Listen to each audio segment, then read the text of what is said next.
తెలుగు నీతి కథలు. కష్టం వృథా పోదు. దేవగిరికి రాజు శివానందుడు. ఆయన మంత్రి, శేషగిరిది కపటబుద్ధి.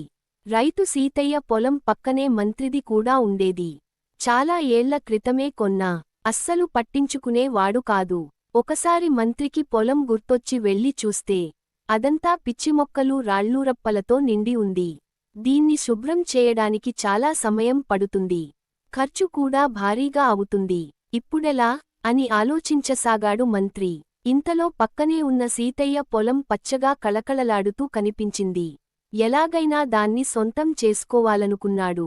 అక్కడే పని చేసుకుంటున్న సీతయ్య దగ్గరకు వెళ్ళి, ఏంటి, నేను పట్టించుకోవడం లేదని నా పొలంలో పంట వేశావా అని అడిగాడు. కంగారుపడ్డ రైతు, మీరు పొరపాటు పడుతున్నారు. ఇది నా పొలమే. కొన్నేళ్లుగా ఇందులోనే వ్యవసాయం చేసుకుంటున్నా అని బదులిచ్చాడు.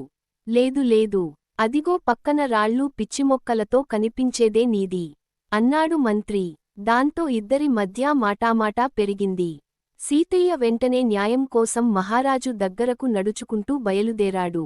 గుర్రపు బండి కావడంతో అతడి కంటే ముందే శేషగిరి మహారాజు వద్దకు చేరుకున్నాడు. రాజా, నా పొలాన్ని సీతయ్య ఆక్రమించాడు.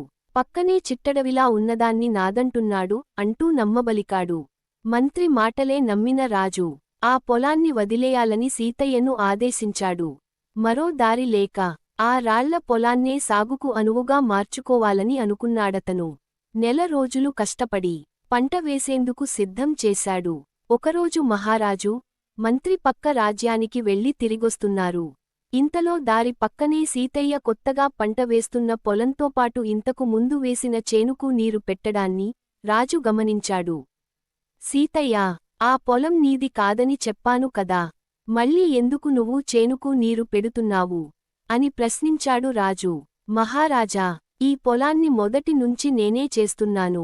నీళ్లు లేక కోతకు వచ్చిన పంటంతా ఎండిపోవడం చూస్తుంటే కడుపు తరుక్కుపోతోంది. దాన్ని ఇప్పుడెవరూ పట్టించుకోవడం లేదు.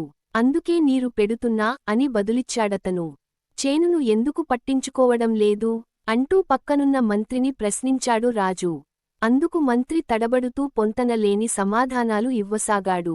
రాజుకు విషయానికి అర్థమైంది. గట్టిగా నిలదీశాడు. రాజా, నన్ను క్షమించండి. రాళ్లున్న పొలమే నాది. దాన్ని శుభ్రం చేయలేక బాగున్న సీతయ్య పొలాన్ని ఎలాగైనా కాజేయాలనుకున్నాను. అందులోని పంటతో లాభం పొందొచ్చనే దురాశతో మీకు అబద్ధం చెప్పాను అంటూ తప్పును ఒప్పుకొన్నాడు. నమ్మక ద్రోహానికి పాల్పడిన మంత్రికి రాజ్య బహిష్కరణ శిక్ష విధించిన రాజు ఆ పొలాన్ని సీతయ్యకే అప్పగించాడు.